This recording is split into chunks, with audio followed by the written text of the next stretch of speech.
cold night greets me as I step out of my door, my breath fogging. I am dressed in a black suit and shoes that I only wear when the moon is full and when I head out into the ruined city. The night is clear, but the temperature is low.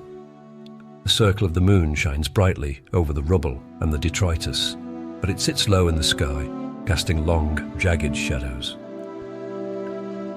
Over my suit, I wear Anton's thick black cloak against the chill, and I glance up to see the night sky punctuated with countless starfield. Gathering the cloak around my slender frame, my fond memories of him returned, and I closed my door behind me. He wouldn't mind me wearing his cloak to keep me warm. We always loved to dress up for the right occasion. My destination lies further into the city, and my feet clap against the broken stone paving as I head to the bottom of my once tree-lined street. The step is irregular due to my limp, and I carry a black cane with a silver topper to aid my movement. Still, the cold penetrates my muscles, and I feel the ache in my legs. Crumbling masonry sits around me, outlined in the shadows like haunted ziggurats. My own home, the only building that remains standing on this street. Not many visit this part of the city any longer, and I survive with my small vegetable patch and chicken coop. Reaching the end of my row, I look down the road that heads towards the city centre. Red lights dot the once thriving thoroughfare, barrels of flame, where the remnants of humanity gather to warm their hands. I see their flickering silhouettes huddling around for warmth. I do not wish to disturb their evenings, and I know a faster route to my destination through the park ahead. Nobody remains to tend the gardens any longer, and it sits overgrown, nature claiming back this space with uncontrolled chaos. Ivy covers all, interspersed with brambles and weeds, but the vestiges of monuments linger between them. Stone blocks litter the ground, covered with vines, and in the centre of the park, an ancient bandstand sits. Recalling my youth, I used to sit here to watch people play their brass instruments and pound their snare drums. The music stayed with me through life, affording me moments of calm and solace. I walk through the long shadow of this stage, noticing the thorns that now twist around its wooden structure. The only sound I now hear is my own irregular gait. But what was that? Did I hear other footsteps? I pause, wondering if these sounds were just an echo of my own. Turning my head to the side, I strain my hearing to see if I can discern any sound of being trailed. I grip a little tighter on my cane. But I hear nothing but the chill breeze through the twisted overgrowth. Continuing on, I make my way through the park to the main entrance near my destination. 2 stone lions guard the once proud wrought iron gates, now fallen into disrepair. I walk through the gate opening, past the gaze of the steadfast lions, always alert despite the times we now find ourselves living through. As I cross the street and into the city, a few lost souls drift around. Busy with their own concerns, they shuffle along the cracked paving. They may as well be apparitions made of flesh, following a routine laid down to them in the before times.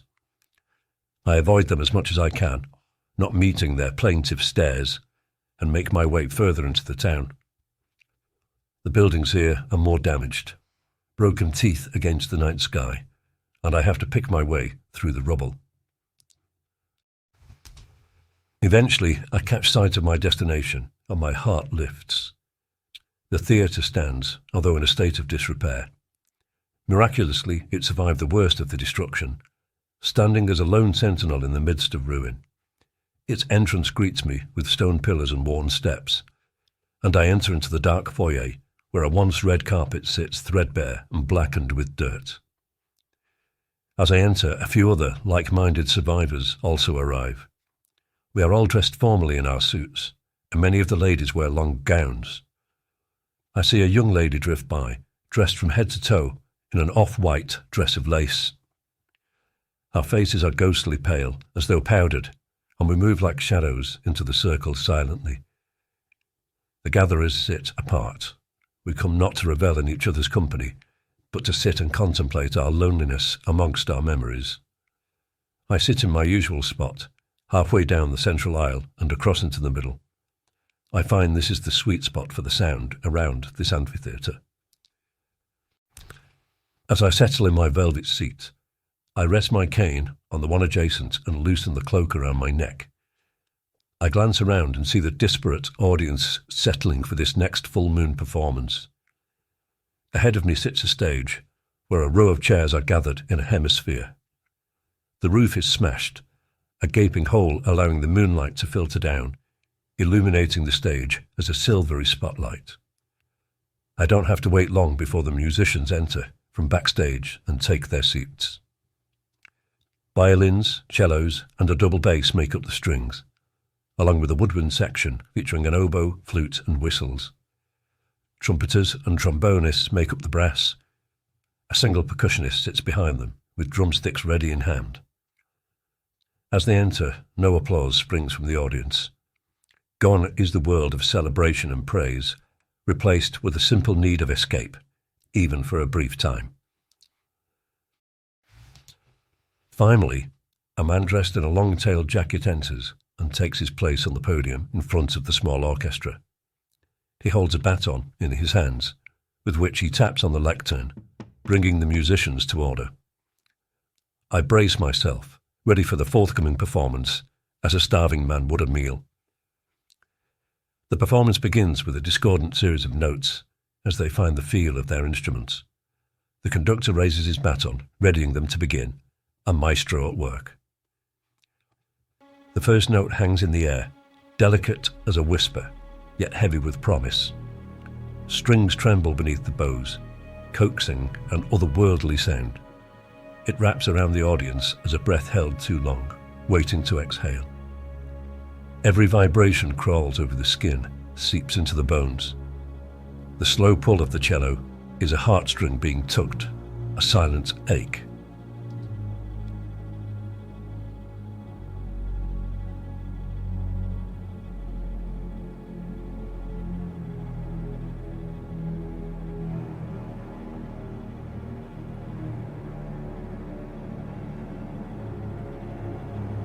I am transported.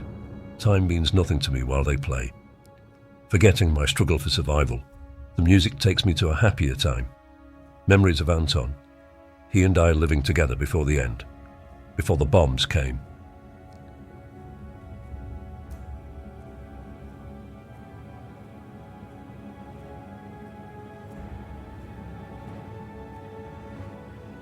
As the music swells, the brass erupts and the air thickens. The sound is almost too much, overwhelming in its beauty, as if each note scrapes at something raw and vulnerable inside. I feel it in my chest, the deep rumble of the bass reverberating through me, pulling me under, taking me elsewhere. Often we came to this place together, this theatre a second home to us, a place we can enjoy plays and operas.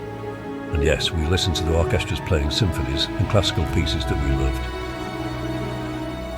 Then my memories enhanced as the violins soared. Their piercing cry stirred the deep beneath my weight of existence. Memories, emotions I thought forgotten, came rushing forward, unbidden. Tears sprung from my eyes at their recollection. That final morning, I bid him goodbye as he departed to his role in the City Art Gallery, while I remained at home to write my novels, neither of us knowing it was for the final time. The conductor's baton slices through the air with precision, a sculptor carving sound. Each bar a wave crashing over me, relentless, cleansing.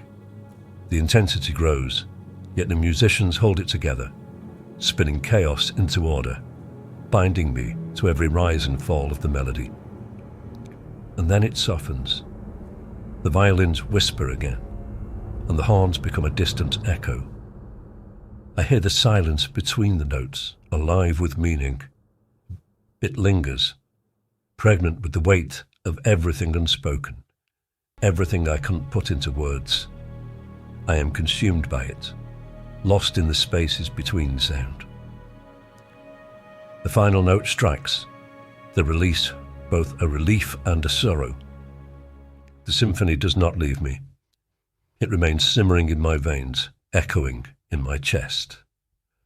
Even in the quiet, the music lives on, a ghost haunting the room, tethered to my soul. The orchestra finishes. No ovation, no cries of bravo, no acknowledgement of the pleasure they delivered. The musicians shuffle from the stage, back into the darkness.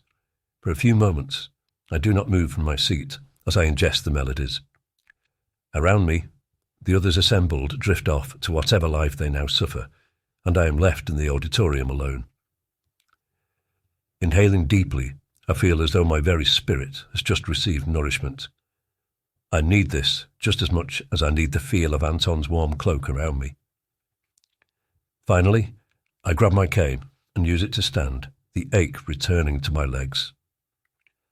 Making my way from the theatre, I return to the clear, cold night. It is late now, and I feel tired, but the music still reverberates around my mind as I make my way back through the streets. Nobody is around at this hour, and the moon has sunk below the horizon, leaving the twinkling stars above me. Reaching the stone lions, barely visible, I enter the park, the sound of my cane on stone loud in my ears. I pick my way through the vines, careful not to snag my foot and trip, using the cane to navigate around the darker shadows.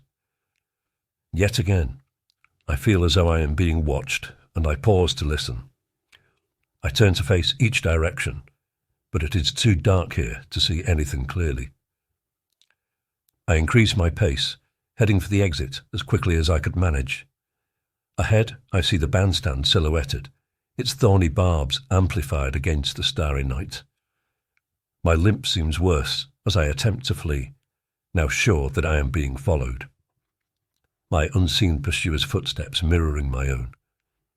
My breath is a mist, with my heart beating its own percussive staccato. I see the exit now, just up ahead, nearly home. Then he appears, the man in rags. His eyes contain a madness. I try to defend myself as I lift my cane in his direction, but he is too quick. I fall to the ground, feeling winded. The cane clatters next to me. My breath comes in gasps, and my hands feel the wetness emerging from my abdomen. The assailant is upon me, roughly dragging off the cloak. It doesn't take him long. He flees into the night with his prize, a cloak to keep him warm in this cold blackness. I am left on the ground as I feel the rhythm of my heartbeat slow. I feel no pain, but a creeping coldness, ice spreading through my veins. I stare up into the night sky, up into the eternal. I see the stars that shine in the vast universe. Our lives mere specks of time to their own, and yet, even as my life reaches its own crescendo, a calmness descends upon me. In the briefest lifetime of unspeakable acts done to humanity, a truth reveals itself, a redemption. I know that we possess a beauty of our own, an inner beauty, an antidote to the horror. The stars fade, and as I perceive the face of Anton smiling down upon me, I know there will be no encore.